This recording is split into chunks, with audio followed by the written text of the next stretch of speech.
그래서 이 성령을 받아야 이제 믿음의 1단계가 되는 것인데요. 성령을 받기 위해서는 먼저 주 예수가 왜 우리의 그리스도가 되는가, 구세주가 되는가를 듣고 그것을 받아들여야 되는 것입니다. 그래서 이렇게 복음을 듣고 마음의 문을 열면 이제 성령이 저희들에게 임하게 되는 거죠. 죽은 영을 살리는 것은 성령이시기 때문에 성령 세례가 꼭 필요하다는 것을 말씀을 드리겠습니다. 믿음의 1단계에 가는 처소가 바로 어디냐면 낙원입니다.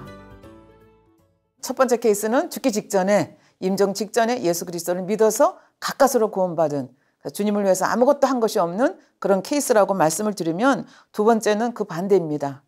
영적인 믿음이 성장이 없어서 20년, 30년, 40년 믿었는데도 불구하고 부끄러운, 여기는 정말 부끄러운 거죠. 그렇게 오랫동안 주님의 사랑을 받았음에도 불구하고 정말 하나도 주님의 나라를 위해서 한 것이 없기 때문에, 그리고 자기 마음을 깨끗하게 하기 위해서 한 것이 아무것도 없기 때문에 결국은 부끄러운 구원, 이 경우가 이제 심하면 부끄러운 경우도 못 받게 되는 경우도 있죠. 그래서 부끄러운 경우, 구원을 받게 되는 경우를 볼 수가 있습니다. 이 경우의 대표적인 예로 여러분들 들으시면 충격을 받으실 텐데요. 아브라함의 아내였던 사라가 바로 낙원에 갔습니다. 저희도 우리 이재록 당회장님께서 창세기를 강의할 때 이 아브라함의 부인이었던 사라가 낙원밖에 가지 못했다는 그 말씀을 들었을 때 저희들 굉장히 충격을 많이 받았습니다. 왜냐하면 믿음의 조상이 누굽니까? 아브라함입니다. 믿음의 조상의 아내였고 아브라함과 같이 연단을 받았고 해로한 그 여인이었는데 어찌해서 낙원밖에 못 갔을까? 그리고 우리는 아브라함 그러면 열국의 아비, 사라 그러면 열국의 어미. 그래서 사라도 믿음이 대단한 것으로 우리가 생각을 했고, 그래서 서양 여인들의 이름에 보면 사라라는 이름을 가진 여인들이 많이 있는 것을 볼 수가 있습니다. 왜냐하면 사라의 믿음이 대단히 크다고 생각했기 때문에 이제 그렇게 딸에게 이렇게 사라라는 이름을 붙여주는 것을 볼 수가 있습니다. 근데 당회장님의 그 설교를 들으면서 그렇다. 사라가 낙원밖에 갈 수가 없었다 하는 것을 저도 수긍할 수밖에 없었습니다. 그런데 오늘 이 방송을 들으시는 시청자분께서도 저와 똑같은 생각을 하실 수 있겠다는 생각이 들어서, 그러면 왜 사라가 낙원에 갈 수밖에 없었는가를 조금 자세히 풀어서 여러분들께 설명을 드리도록 하겠습니다. 창세기 23장 1절에 보면 사라가 127세를 살았으니 이것이 곧 사라의 향년이라. 그래서 127세까지 살았다고 되어 있습니다. 근데 성경을 여러분들이 자세히 읽어보시면 여인들 중에서 몇 살에 세상을 떠났다, 이것이 기록된 사람이 사라 한 사람밖에 없습니다. 그러니까 여기에는 무슨 이유가 있지 않겠습니까?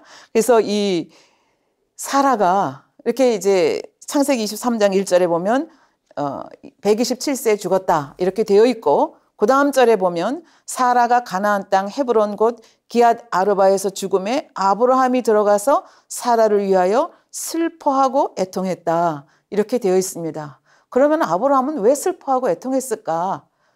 오랫동안 해로하던 부인이 세상을 떠났으니까 슬퍼하고 애통하는 것이 당연하지 않습니까? 이렇게 말씀하실 수 있겠지만 사실 아브라함이 슬퍼하고 애통한 데는 그만한 이유가 있었습니다. 아까 사라가 127세까지 살았다고 하는데요. 아브라함은 175세까지 살았거든요. 그러니까 이 사라는 아브라함과 비교했을 때 너무 빨리 세상을 떠났다 이렇게 볼 수가 있겠고요.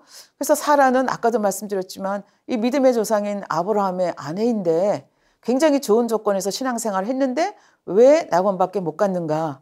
그래서 낙원밖에 못 갔기 때문에 사실은 아브라함이 애통하고 슬퍼했거든요. 왜냐하면 아브라함은 하나님과 깊이 교통하시는 분이었기 때문에 내세에 대해서 잘 알았습니다. 천국과 지옥이 있다는 것도 알았습니다. 그리고 자기 부인 사라가 죽었을 때 천국에 어떤 처소에 들어갈 것까지도 알았습니다. 그렇기 때문에 그 천국에 그 새 예루살렘도 있고 좋은 처소들이 많은데 그중에서 가장 낮은 낙원에 들어가게 된다는 것을 알았을 때 아브라함은 애통할 수밖에 없었습니다. 천상에서도 같이 영광을 누리고 싶었는데 그것이 안 되기 때문에 아브라함은 마음이 아팠던 거죠. 그렇다고 하면 왜 사라가 낙원에 갈 수밖에 없었던가? 당회장께서 설명해 주신 그 창세기 강해를 요약을 해서 여러분께 제가 설명을 해드리도록 하겠습니다.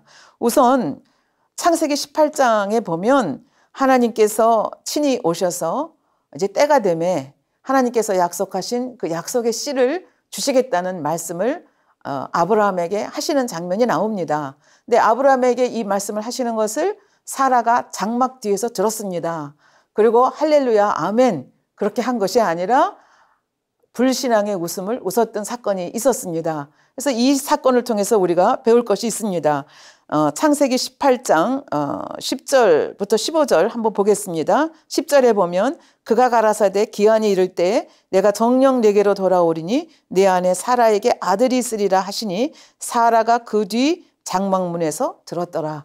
뒤에서 장막 뒤에서 숨어서 들으니까 자기가 아기를 낳는다는 거예요. 지금 자기 나이 90세거든요.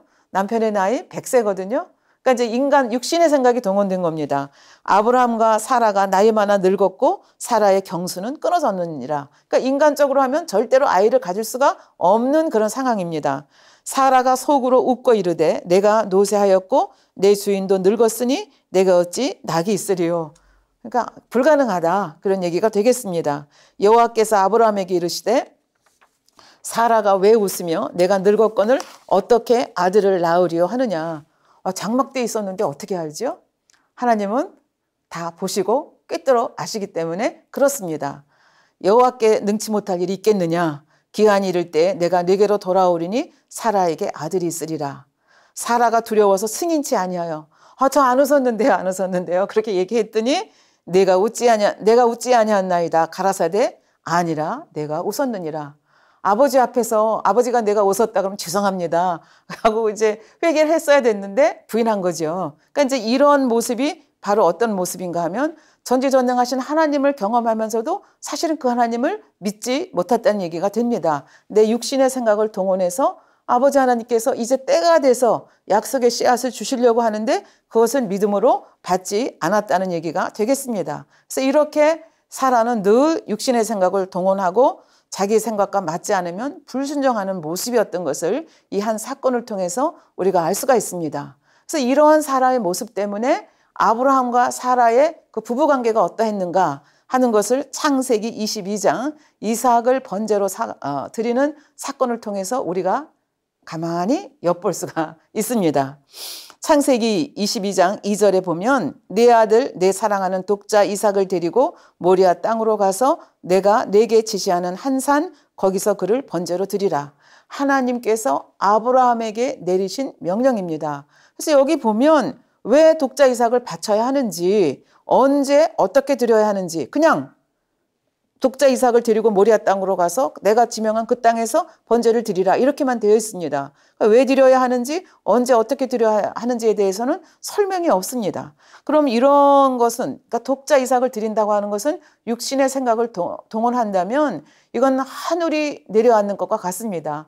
땅이 꺼지는 것과 같습니다. 75세의 부름을 받아서 25년간 기다려서 약속의 씨앗을 얻었습니다. 그리고 세월이 흘러서 고이고이 길렀습니다. 그런데 그 고이고이 기른 이 이삭을 지금 번제로 각을 떠서 하나님 앞에 태워서 번제로 바치라고 하는 것입니다. 그러면 하늘의 별과 같이 땅의 모래와 같이 많은 후손을 주겠다고 했는데 그 약속이 어디로 가는 것입니까? 그러니까 인간적인 생각을 동원하면 지금까지 살았던 세월이 다 제로로 돌아가는 헛된 세월이 되는 이런 사건입니다. 그럼에도 불구하고 이 기사를 읽어보면 아브라함은 그 다음날 일찍 일어나서 그러니까 주저치 아니하고 두 사환을 데리고 아들 이삭을 데리고 번제할 준비를 다 해서 사흘길을 갔다라고 하는 것을 볼 수가 있습니다. 이때 이상하게도 부인과 의논했다는 기록이 전혀 없습니다. 그리고 3일 길을 가서 눈을 들어서 산을 보고 바라보고 그때 망설이고 그런 것이 아니라 정말 이제 바쳐야 되겠다 이런 생각을 하고 두 사환에게 같이 가자 그런 게 아니라 너희들은 여기 산 아래 머물러 있으라 그렇게 얘기를 합니다. 왜냐하면 두 사환이 육의 사람이었기 때문에 그렇습니다. 주인이 아들 이삭을 묶어가지고 칼을 들어서 찌르려고 했을 때 이 육의 사람인 두 사환들이 어떻게 생각했겠습니까? 아니 우리 주인님이 머리가 도셨나 봐. 이상한가 봐. 아니 주인님 왜 그러세요? 그리고 칼을 뺐고 아마 옷자락을 붙들고 못하게 했을 것입니다. 그러니까 이것을 알기 때문에 육의 사람하고 같이 가봤자 하나님의 명령을 제대로 수행하기가 어렵다는 것을 알았기 때문에 두 사환까지도 산 밑에 두고 가는 것을 볼 수가 있습니다. 그러면 왜 자기 아내에게는 이 사실을 알리지 않았을까? 아내는 어떤 면에서 두 사환보다 더 합니다. 만약에 이삭을 번제로 바쳐야 된다 이렇게 말을 하면 아마 그 아내가 울고 불고 이삭을 손끝 하나도 건드리지 못하도록 그 사라의 성격으로 봤을 때 그렇게 할 것을 분명히 알았기 때문에 아브라함은 이 일에 하나님의 명령을 수행하는 일에 방해받고 싶지 않았습니다. 아브라함은 하나님은 전지전능하신 하나님을 믿었습니다.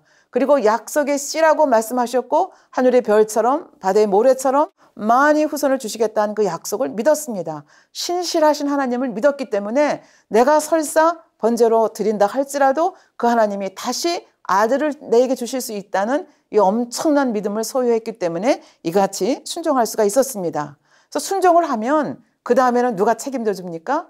아버지 하나님께서 책임져 주신다고 하는 것을 아브라함은 연단을 통해서 이미 깨달았기 때문에 아버지 앞에 순순히 순종하는 모습을 볼 수가 있습니다. 그러나 아내 사라는 굉장히 자기 주장이 강하고 육신의 생각이 강하고 남편과 의논하고 그런 성격이 아닙니다. 딱 밀어붙이는 성격이기 때문에 아내에게 상의했다가는 이 일이 안 된다는 것을 알기 때문에 상의 한마디 하지 아니하고 이삭을 번제로 드리러 가는 그 모습을 볼 수가 있겠습니다.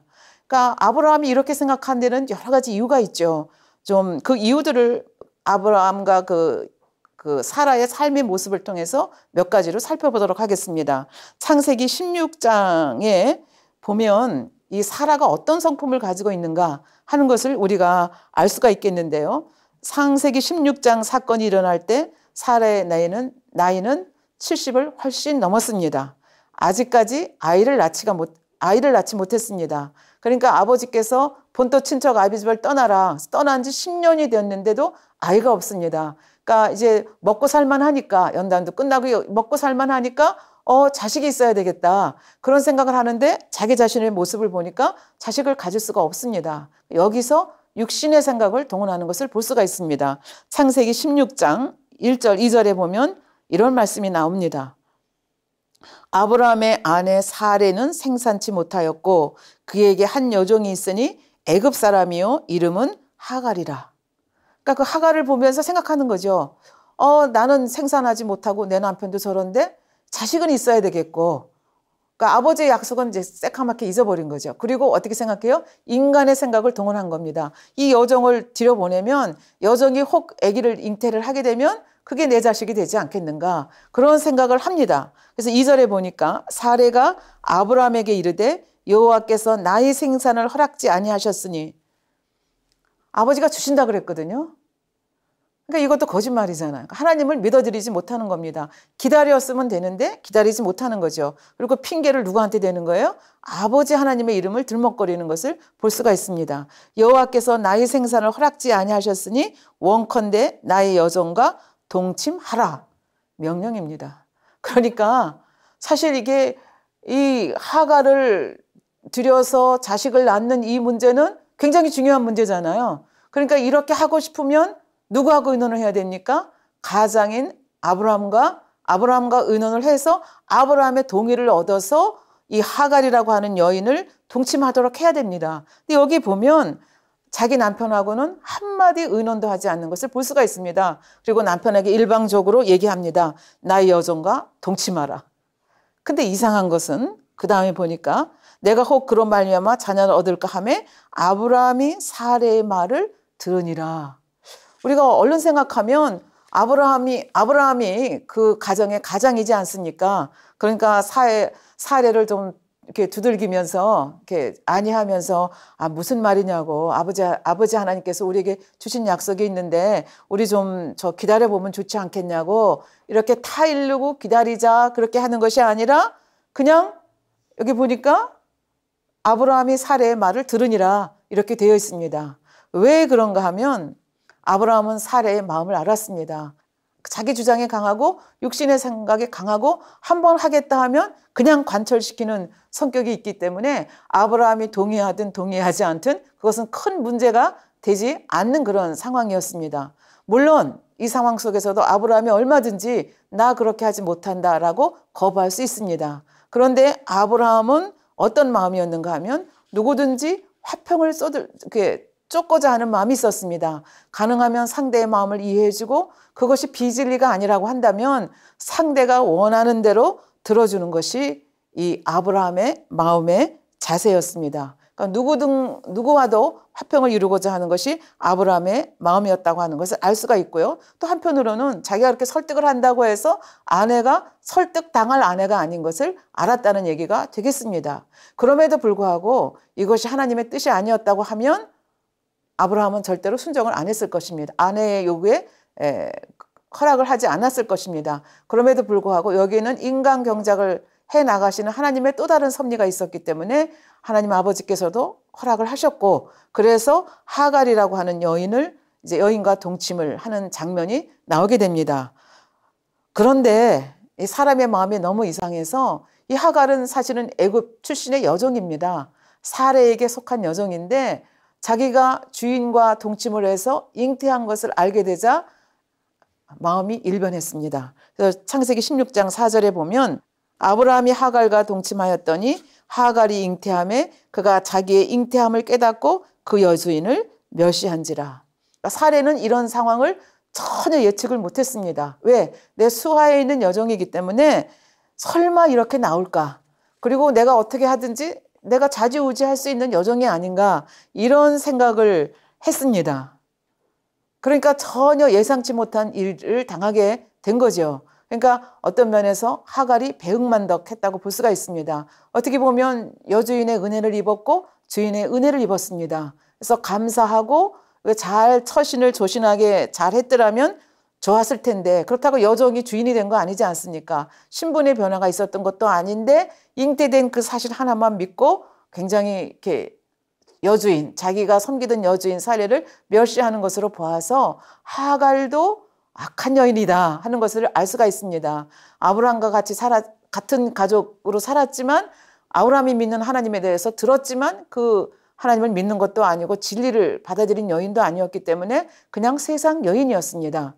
그럼 이런 상태 하에서 말하자면 하갈이 악으로 나왔을 때 어떻게 행동을 해야 하는가?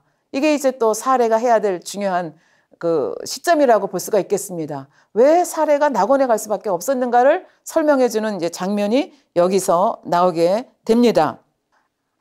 창세기 16장 5절에 보면 사례가 아브라함에게 이르되 나의 받는 욕은 당신이 받아야 옳도다. 이게 맞습니까? 틀립니까? 사실은 애굽의 여종, 자기 여종을 억지로 밀어뜨려서 동침하게 한 게 누굽니까? 자기입니다. 그러니까 이런 일을 당하면 그 하갈이 자기를 멸시하면 이런 상태 속에서 왜 이 여인이 나를 멸시하는가? 자기를 돌아보았어야 됩니다. 그러니까 이 문제를 일으킨 장본인이 사례 본인 자신인데도 불구하고 지금 책임을 누구한테 돌리는가 하면 자기는 책임이 없다 생각하고 이 여인이 악하다 생각하고 그 책임을 누구한테 돌리는 걸 볼 수 있습니까? 애꿎은 남편에게 돌리는 것을 볼 수가 있습니다. 5절에 사례가 아브라함에게 이르되 나의 받는 욕은 당신이 받아야 옳도다. 내가 나의 여종을 당신의 품에 두었거늘 그가 자기의 잉태함을 깨닫고 나를 멸시하니 당신과 나 사이에 여호와께서 판단하시기를 원하노라.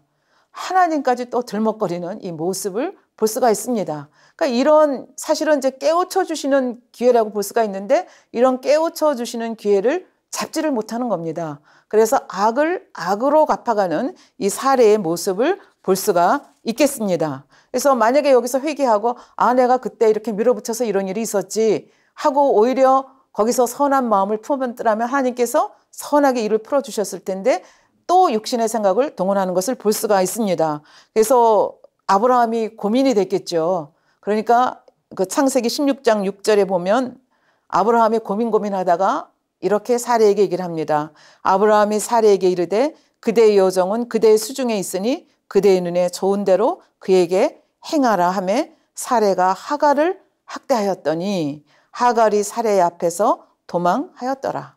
그러니까 이 아브라함의 입장에서 보면 자기 탓은 없잖아요. 그러니까 그 사례 입장에서 보면 다 남의 탓을 하잖아요. 그러니까 이런 아내, 주장이 강하고 육신의 생각이 강한 이 아내를 어떻게 하기가 다시 토닥거려서 어떻게 할 수가 없는 상황이니까 내 밑에 있는 여종이니까 내 마음대로 하라. 그렇게 얘기했더니 엄청나게 학대했습니다. 얼마나 학대를 했으면 도망을 했겠습니까? 그 아기를 잉태한 상태에서 도망해서 나가는 모습을 볼 수가 있겠습니다. 그러니까 만일 이때 하갈이 악으로 나왔잖아요. 악으로 나왔을 때 정말 선한 마음으로 이 하갈을 남편에게 동침하도록 시켰다면, 그래서 이 씨를, 그러니까 자손이 생기게 된 이 엄청난 축복을 받았다면, 이 설사 하갈이 악으로 나왔다 할지라도 이거를 선으로 품어주었으면 얼마나 좋았겠습니까? 그러니까 전혀 변하지 않는 그 모습을 여기서 다시 한번 볼 수가 있겠습니다.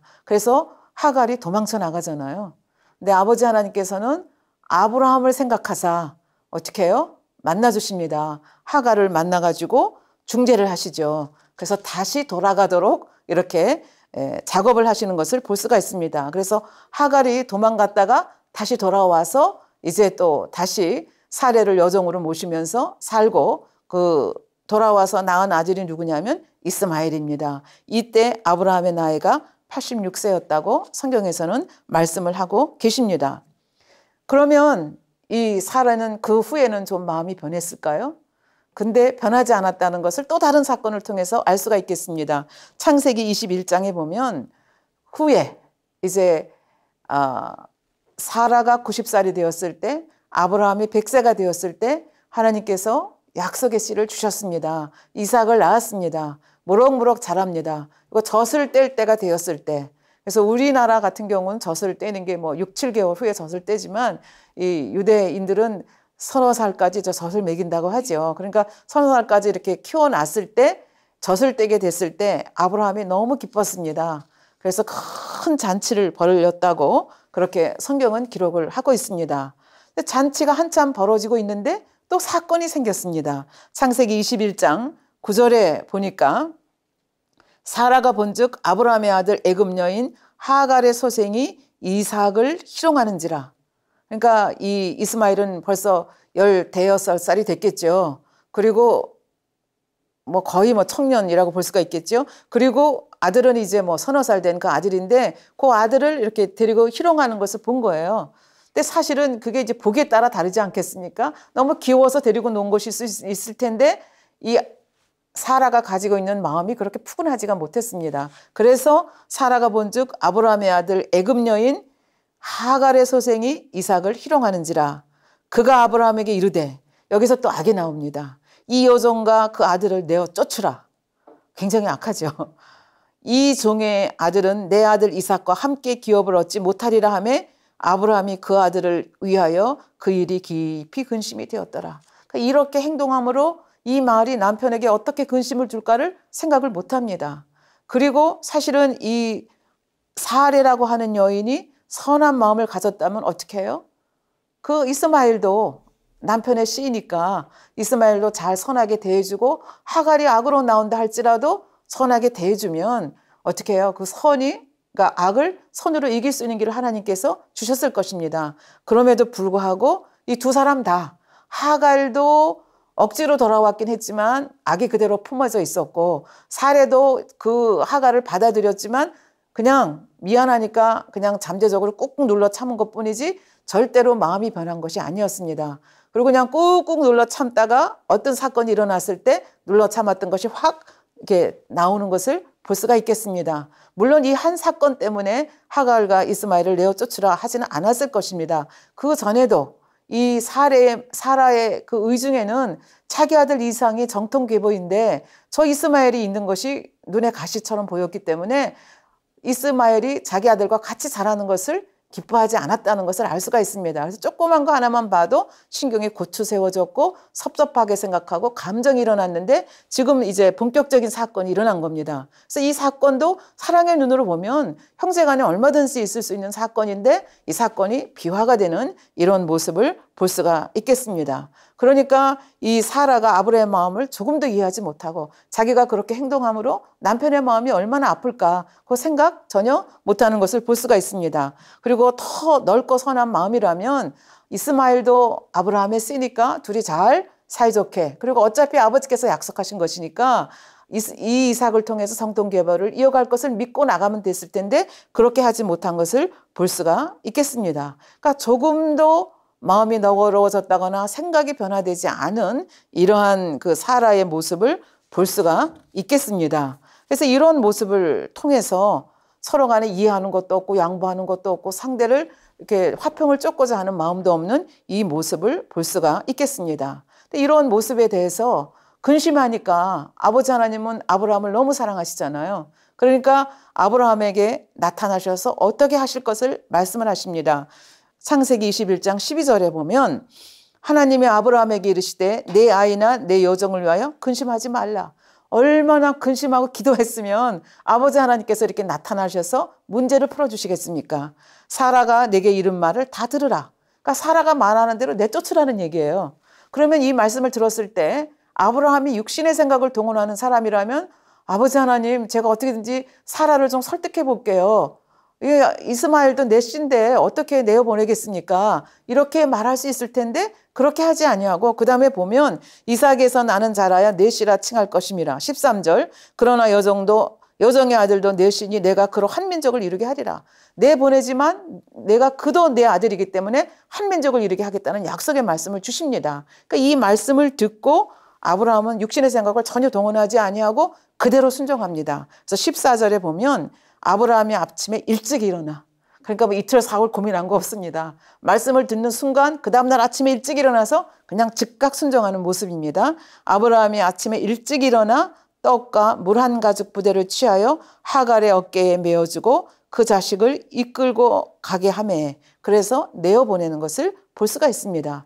여기에서 사라와 아브라함이 굉장히 대조돼서 나옵니다. 사라는 사사건건 육신의 생각을 동원하고 자기 주장을 펴가는 모습을 볼 수 있고 아브라함은 어떤 경우에도 하나님을 믿어드리고 그것이 내 생각과 맞지 않는다 할지라도 누가 우선입니까? 하나님 말씀이 우선입니다. 그래서 100% 순종해드리는 모습을 볼 수가 있습니다. 그러니까 이런 아브라함인 걸 알았기 때문에 이스마엘도 한 민족을 이루시겠다고 그 약속의 말씀을 주는 것을 볼 수가 있겠습니다. 그래서 이러한 사라의 모습을 보았을 때 이 사라는 시기하는 마음이 있었습니다. 질투하는 마음이 있었습니다. 자기 유익을 구하는 마음이 있었습니다. 자기 뜻대로 맞지 않으면 멀리하는 그 모습이 있었습니다. 내쫓는 그런 모습들이죠. 그리고 어떻게 하든지 자기의 보기에 좋을 대로 남편에게도 명령하고 두 번째도 명령 아닙니까? 네, 보내라.